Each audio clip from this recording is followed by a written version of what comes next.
సమరం న్యూస్ ఛానల్కు స్వాగతం.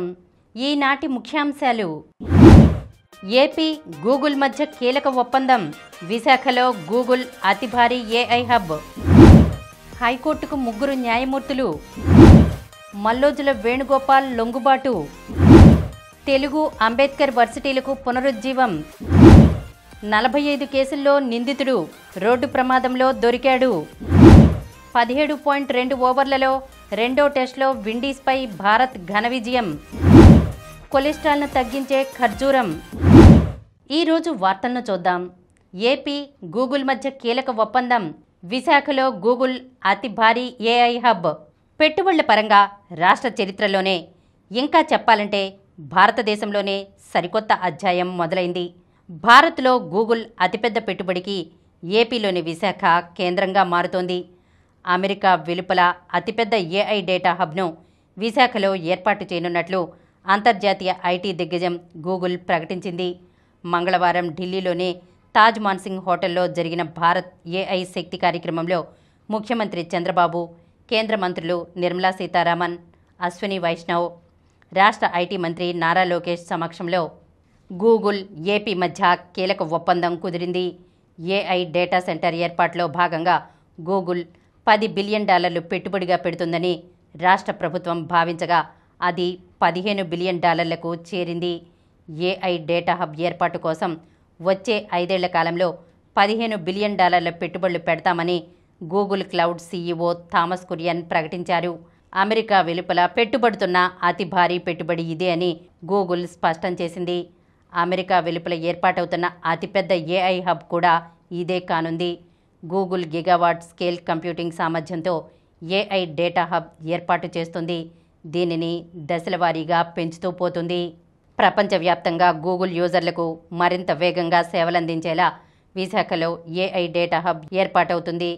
Google Gemini AI, Google search, Google workspace, YouTube, Google cloud, Gmail తదితర సేవలను ఈ ఏఐ హబ్ ద్వారానే గూగుల్ అందిస్తుంది.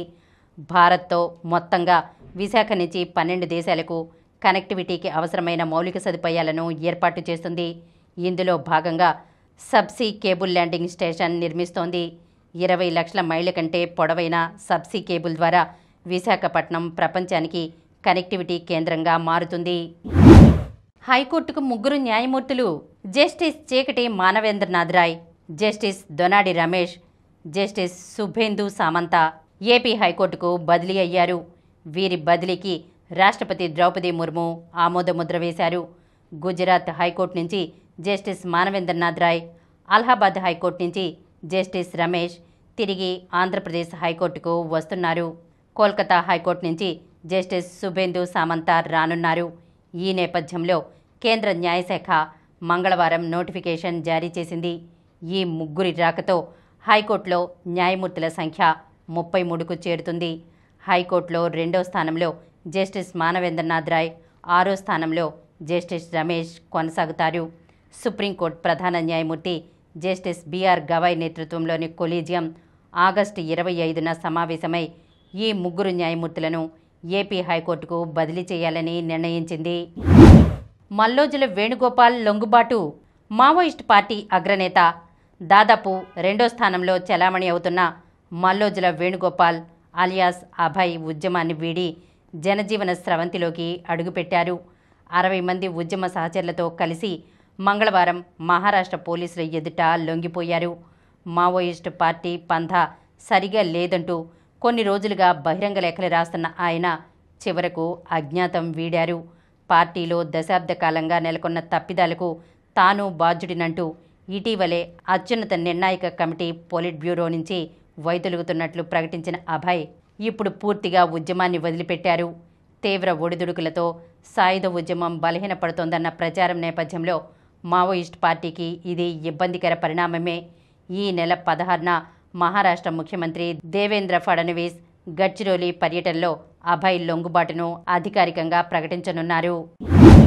తెలుగు అంబేద్కర్ వర్సిటీలకు పునరుజ్జీవం.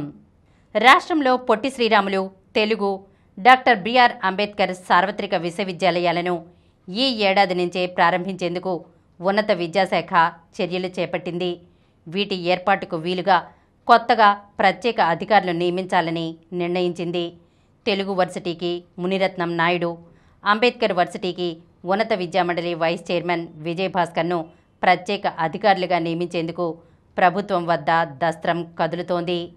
ఉమ్మడి ఏపీలో ఏర్పాటైన ఈ 2 వర్సిటీలు హైదరాబాద్లో ఉన్నాయి.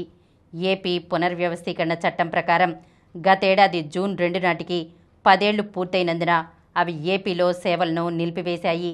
దీంతో రాష్ట్రంలో కొత్తగా తెలుగు విశ్వవిద్యాలయాన్ని రాజమహేంద్రవరంలో, అంబేద్కర్ సార్వత్రిక విశ్వవిద్యాలయాన్ని ఏలూరు జిల్లాలో ఏర్పాటు చేయనున్నారు.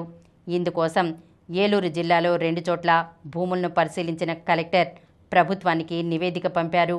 వీటిల్లో ఒకటి ఎంపిక చేయనున్నారు.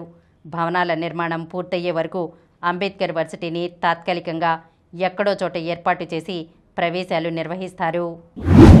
45 కేసుల్లో నిందితుడు రోడ్డు ప్రమాదంలో దొరికాడు. సుమారు 45 కేసుల్లో నిందితుడిగా ఉన్న ఓ అంతర్రాష్ట్ర దొంగ 15 ఏళ్లుగా పోలీసులను ముప్పుతిప్పలు పెట్టాడు. గతంలో చిక్కినట్లే చిక్కి తప్పించుకోవడంతో 11 మంది పోలీసుల సస్పెన్షన్కు కారణమయ్యాడు. చివరికి ఓ రోడ్డు ప్రమాదానికి గురై దొరికిపోయాడు. నంద్యాల జిల్లా కొత్తపల్లి మండలం వీరాపురానికి చెందిన తెలుగు మల్లెపూల నాగిరెడ్డి జల్సాలకు అలవాటు పడి తన 18 ఏట నుంచి చోరీల బాట పట్టాడు. ఇప్పటి వరకు ఉమ్మడి అనంతపురం, కడప, కర్నూలు, తెలంగాణ, ఛత్తీస్గఢ్, కర్ణాటక రాష్ట్రాల్లో దొంగతనాలు చేశాడు. అతనిపై ఆయా స్టేషన్లలో 45 కేసులు నమోదవడంతో పోలీసులు విస్తృతంగా గాలించారు. అలా 2023లో వైఎస్ఆర్ కడప జిల్లా కొండాపురంలో పోలీసులకు చిక్కిన అనూహ్యంగా వారి నుంచి తప్పించుకున్నాడు. ఈ ఘటనలోనే పోలీసులు సస్పెన్షన్కు గురయ్యారు. 17.2 ఓవర్లలో రెండో టెస్టులో విండీస్పై భారత్ ఘన విజయం. నాటకీయతేమీ లేదు. అనుకున్నట్లే టీమిండియా ఆఖరి రోజు తేలికగా పని ముగించింది. చివరిదైన రెండో టెస్టులో 7 వికెట్ల తేడాతో వెస్టిండీస్పై ఘన విజయం సాధించింది. 121 పరుగుల స్వల్ప లక్ష్య ఛేదనలో ఓవర్ నైట్ స్కోరు 1 వికెట్ నష్టానికి 63 పరుగులతో ఇన్నింగ్స్ కొనసాగించిన భారత్ మరో 2 వికెట్లు కోల్పోయి విజయాన్ని అందుకుంది. కేఎల్ రాహుల్ 108 బంతుల్లో 58 నాటౌట్ టాప్ స్కోరర్గా నిలిచాడు. చేజ్ 2 వికెట్లు పడగొట్టాడు. తొలి ఇన్నింగ్స్లో భారత్ 5 వికెట్ల నష్టానికి 518 పరుగుల వద్ద డిక్లేర్ చేయగా వెస్టిండీస్ 248 పరుగులకు ఆలౌట్ అయింది. రెండో ఇన్నింగ్స్లో విండీస్ 390 పరుగులు చేసింది. జాన్ క్యాంబెల్, షై హోప్ల అద్భుత పోరాటంతో మ్యాచ్ను విండీస్ 5వ రోజుకు తీసుకెళ్లగలిగింది. కుల్దీప్ యాదవ్కు player of the match award లభించింది. జడేజా ప్లేయర్ ఆఫ్ ద సిరీస్గా ఎంపికయ్యాడు. సిరీస్ను క్లీన్ స్వీప్ చేసినప్పటికీ ప్రపంచ టెస్ట్ ఛాంపియన్షిప్ టేబుల్లో టీమిండియా ఇప్పటికీ 3వ స్థానంలోనే ఉంది. సిరీస్లో భారత బ్యాటర్లు 5 శతకాలు చేశారు. అయితే టీమిండియాకు అసలు పరీక్ష వచ్చే నెలలో ఉంది. బలమైన దక్షిణాఫ్రికాతో నవంబర్లో భారత్ సొంతగడ్డపై 2 టెస్ట్ మ్యాచ్లు ఆడనుంది. ఆ సిరీస్కు ఫ్లాట్ పిచ్లను తయారు చేస్తారా, స్పిన్కు బాగా అనుకూలించే పిచ్లు తయారు చేస్తారా అన్నది ఆసక్తికరం. కొలెస్ట్రాల్ని తగ్గించే ఖర్జూరం. ఖర్జూరాలు పుష్కలంగా పోషకాలు కలిగిన ఫలాలు. ఇవి ఆరోగ్యానికి అనేక ప్రయోజనాలను కలిగిస్తాయి. ఖర్జూరాల్లో గ్లూకోజ్, ఫ్రక్టోజ్ అధికంగా ఉండి శరీరానికి తక్షణ శక్తిని అందిస్తాయి. జీర్ణక్రియను మెరుగుపరుస్తాయి. ఖర్జూరంలో ఫైబర్ ఎక్కువగా ఉండి మలబద్ధకాన్ని నివారిస్తుంది. ఖర్జూరాల్లో ఐరన్ ఎక్కువగా ఉండటం వల్ల హిమోగ్లోబిన్ పెరుగుతుంది. రక్తహీనత ఉన్నవారికి ఇది ఎంతో మేలు. హృదయ ఆరోగ్యానికి ఖర్జూరం చాలా మంచిది. పొటాషియం ఎక్కువగా ఉండటం వల్ల రక్తపోటు నియంత్రణకు ఇది సహాయపడుతుంది. కొలెస్ట్రాల్ను తగ్గించడంలో కూడా సహాయపడుతుంది. ఖర్జూరంలో కాల్షియం, ఫాస్ఫరస్, మెగ్నీషియం వంటి ఖనిజాలు ఉండటం వల్ల ఎముకలు బలంగా మారతాయి. ఖర్జూరాలు గర్భిణులకు మంచి శక్తి వనరు. డెలివరీ సమయంలో నొప్పులను తగ్గించడంలో సహాయపడతాయని కొన్ని అధ్యయనాలు సూచిస్తున్నాయి. ఖర్జూరాల్లో ఉండే యాంటీఆక్సిడెంట్లు మెదడుకు రక్షణ కల్పిస్తాయి. మేధాశక్తి పెరుగుతుంది. ఇప్పుడు కొన్ని సంక్షిప్త వార్తలను చూద్దాం. కొత్తగా 190, 108 వాహనాలు. రోగులు, క్షతగాత్రులకు అత్యవసర సేవలను సమర్థంగా అందించేందుకు ప్రభుత్వం 190 నూతన 108 అంబులెన్స్లను అందుబాటులోకి తీసుకురానుంది. వీటిల్లో 56 advanced life support, 134 basic life support అంబులెన్సులు ఉన్నాయి. తన్వి, ఉన్నతి, రక్షిత ముందంజ.